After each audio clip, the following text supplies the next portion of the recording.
भगवान की दुआ से उसने मुझे पढ़ाया। He happened to teach me. Very good. आप बताओगे किरण? भगवान की दुआ से तुम वहां नहीं गए। You did not happen to go there. आप बताओगे? भगवान की दुआ से वह एक डॉक्टर था। He happened to be a doctor.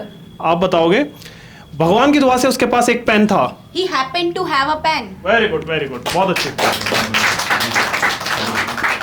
Hello friends, my name is Jordan and I am an English trainer. आज मैं आपको ये पढ़ाने आया हूँ कि किस तरीके से हैपन टू का यूज पास्ट में किया जाता है। ठीक है, सो पास्ट में हैपेंड हो जाता है, जो कि हैपन का सेकंड फॉर्म है। ठीक है, सो ईडी लगाना है लास्ट में। ठीक है, ये याद रखना। तो इसकी पहचान क्या है? सौभाग्य से, भगवान की दुआ से, या फिर अचानक से। क्लियर हो गया दोस्तों?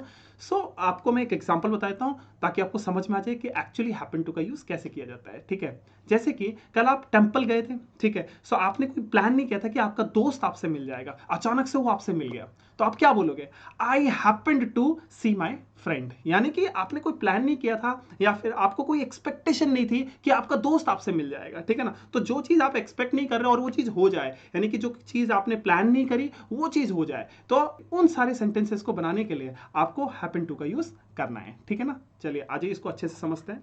ये देखो लिखा भी हुआ है हैपेंड टू। ठीक है, ये इसकी पहचान क्या है? सौभाग्य से, भगवान की दुआ से, या फिर अचानक से। इंग्लिश में बोलेंगे लकीली, या फिर फॉर्चुनेटली, या फिर बाय गॉड्स ग्रेस। ठीक है, तो ये ध्यान रखना। ये देखो फर्स्ट यूज दे रखा है यहाँ पे। ठीक है, इसका स्ट्रक्चर भी दिया हुआ है, subject plus happened to plus verb के फर्स्ट फॉर्म का यूज करना है, फिर प्लस ऑब्जेक्ट, उसके बाद आपको फुल स्टॉप लगाना है। क्लियर हो गया? तो ये याद रखना, हैपेंड टू लगाना है, पास्ट में हैपेन टू हो जाएगा। क्लियर है? आ जाइए कुछ सेंटेंसेस की प्रैक्टिस करते हैं ताकि आपको समझ में आ जाए कि किस तरीके से हैपन टू का यूज किया जाता है। देखो पहला सेंटेंस दिया हुआ है हमारा, सौभाग्य से वह जवाब जानती थी, तो इसका ट्रांसलेशन क्या हो जाएगा? She happened to know the answer. ये ध्यान रखना है कि यहाँ पे नो का सेकंड फॉर्म नहीं लगाना है, क्योंकि हैपन ऑलरेडी हैपेंड हो गया है, तो इसलिए यहाँ पे फर्स्ट फॉर्म लगेगा। ठीक है, तो she happened to know the answer. Clear है? आ जाइए नेक्स्ट सेंटेंस पढ़ते हैं। भगवान की दुआ से वह वहां पहुंच गई, तो इसका ट्रांसलेशन क्या हो जाएगा? He happened to reach there. Clear है? नेक्स्ट सेंटेंस है हमारा, भगवान की दुआ से राघव ने मुझे देखा, तो इसका ट्रांसलेशन क्या हो जाएगा? Raghav happened to see me. Clear हो गया? आ जाइए नेक्स्ट सेंटेंस पढ़ते हैं। देखो ये मे लिखा है या ने हो जाएगा। क्लियर है? सौभाग्य से अर्नव ने तुम्हारी वीडियो देखी। ठीक है, तो इसका ट्रांसलेशन क्या हो जाएगा? Arnav happened to watch your video. Clear है? आ जाइए नेक्स्ट सेंटेंस पढ़ते हैं। भगवान की दुआ से मैं उससे मिला, भगवान की दुआ से मैं उससे मिला, तो इसका ट्रांसलेशन क्या हो जाएगा? आई हैपेंड टू मीट हिम। ठीक है, तो ये समझ में आ गया आपको? नेक्स्ट है, भगवान की दुआ से वह यहाँ आया, तो यानी कि आपने कोई एक्सपेक्ट नहीं किया था कि हाँ वो यहाँ पर आएगा, लेकिन वो यहाँ आ गया, तो उस केस में आपको हैपेंड टू लगाना है, तो he happened to come here. Clear हो गया? आ जाइए नेक्स्ट सेंटेंस पढ़ते हैं। सौभाग्य से उसने मुझसे एक सवाल पूछा, तो इसका ट्रांसलेशन क्या हो जाएगा? She happened to ask me a question. She happened to ask me a question. Clear है? आज अब हम हैपेंड टू का सेकंड यूज पढ़ते हैं। ये देखो second use of happened to. ठीक है, तो ये देखो स्ट्रक्चर भी दिया हुआ है, subject plus happened to plus have फिर प्लस ऑब्जेक्ट। क्लियर है? उसके बाद आपको फुल स्टॉप लगाना है। ठीक है, देखो पहला सेंटेंस दिया है हमारा, सौभाग्य से मेरे दोस्त के पास एक लैपटॉप था। अब मैं आपको बताता हूं कि यहां पर हैपेंड टू का यूज क्यों किया जाएगा। ठीक है, इस सेंटेंस को मैं एक सिचुएशन से कनेक्ट कर देता हूं। ठीक है, मान लो कल आपको एक प्रोजेक्ट दिया गया था। ठीक है, उसे आपको किसी भी हालत में करना था और बिना लैपटॉप की सहायता से आप उस प्रोजेक्ट को नहीं कर सकते थे। ठीक है ना? आपका दोस्त भी आपके घर पर था। ठीक है, अब आपको नहीं पता था कि आपके दोस्त के पास लैपटॉप है। क्लियर है? कल की बात कर रहा हूं मैं। ठीक है, बीते हुए समय की बात कर रहा हूं यहां पर। ठीक है, तो दोस्त बोलता है आपको, अरे मेरे पास एक लैपटॉप है, तुम अपना प्रोजेक्ट कर सकते हो, तो यहां पर तो सौभाग्य की बात होगी ना आपके लिए। तो आप आज उसी सिचुएशन को बता रहे हो कि कल मुझे एक प्रोजेक्ट दिया गया था, सौभाग्य से मेरे दोस्त के पास एक लैपटॉप था और उसकी वजह से मैंने अपना प्रोजेक्ट पूरा किया। तो यही तो बोलोगे, बस यहीं पर हैपन टू का यूज होगा। ठीक है ना? आज इसका ट्रांसलेशन कर लेते हैं। ये देखो, my friend happened to have a laptop. Clear हो गया? आज नेक्स्ट सेंटेंस पढ़ते हैं। भगवान की दुआ से उसके पास एक फोन था, तो इसका ट्रांसलेशन क्या हो जाएगा? He happened to have another phone. ठीक है, नेक्स्ट सेंटेंस पढ़ते हैं। सौभाग्य से मेरे भाई के पास एक योजना थी, तो इसका ट्रांसलेशन क्या हो जाएगा? My brother happened to have a plan. Clear हो गया? आ जाइए नेक्स्ट सेंटेंस पढ़ते हैं। सौभाग्य से उनके पास पैसे थे, तो इसका ट्रांसलेशन क्या हो जाएगा?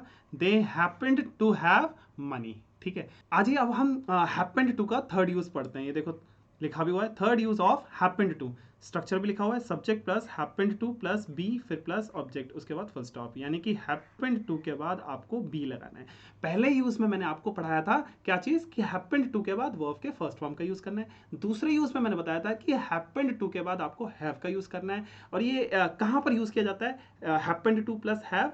जब आप बताते हो कि सौभाग्य से मेरे दोस्त के पास एक कार थी, यानी कि प्रेजेंट में रहकर पास्ट की बात कर रहे हो, ठीक है ना, तब आपको बताना है हैपेंड टू प्लस हैव। अब मैंने थर्ड यूज में आपको बता रहा हूं कि हैपेंड टू के बाद आपको बी लगाना है, ठीक है। तो आ जाइए कुछ सेंटेंसेस की प्रैक्टिस कर लेते हैं ताकि आपको और अच्छे से समझ में आ जाए कि हैपेंड टू प्लस बी का यूज कैसे करते हैं। ये देखो, भगवान की दुआ से वह मेरा पड़ोसी निकला, या फिर सौभाग्य से वह मेरा पड़ोसी था। मैं इस सेंटेंस को किसी सिचुएशन से कनेक्ट करता हूं ताकि आपको समझ में आ जाए कि हैपेंड टू का यूज यहां पर क्यों होगा, ठीक है। जैसे कि कल, या फिर डे बिफोर यस्टरडे, या फिर आप बोल सकते 3 दिन पहले आप किसी से मिले, ठीक है ना, लेकिन आपको नहीं पता था कि वो आपका पड़ोसी था। आप उससे बात करते रहे, सडनली आपको पता लगा कि भाई ये तो मेरा पड़ोसी निकला, या ये तो मेरा पड़ोसी था। तो आप क्या बोलोगे? सौभाग्य से वह मेरा पड़ोसी था, या फिर भगवान की दुआ से वह मेरा पड़ोसी निकला। तो इस केस में हैपेंड टू का यूज करेंगे। तो क्या बोलोगे? He happened to be my neighbour. Clear है? आ जाइए इसका ट्रांसलेशन कर लेते हैं। He happened to be my neighbour. Clear हो गया? आ जाइए नेक्स्ट सेंटेंस पढ़ते हैं। सौभाग्य से वह प्रश्न बहुत आसान था। तो इसका ट्रांसलेशन क्या हो जाएगा? That question happened to be very easy. ये ध्यान रखना, हैपेंड टू के बाद आपको बी लगाना है, ठीक है। नेक्स्ट सेंटेंस है, सौभाग्य से वह ईमानदार थी, या फिर आप बोल सकते हो भगवान की दुआ से वह ईमानदार निकली। आप एक्सपेक्ट नहीं कर रहे थे कि हाँ भी वो ईमानदार निकलेगी, ठीक है, लेकिन वो ईमानदार निकली, ठीक है ना, यानी कि आप एक्सपेक्ट नहीं कर रहे थे और वो चीज हो गई। तो इसका ट्रांसलेशन क्या हो जाएगा? She happened to be honest. Next sentence है अपना, सौभाग्य से अर्नव मेरा दोस्त निकला, ठीक है। तो इसका ट्रांसलेशन हो जाएगा, Arnav happened to be my friend. Arnav happened to be my friend. देखो, आपने एक्सपेक्ट नहीं किया था कि अर्नव मेरा दोस्त निकलेगा, ठीक है ना।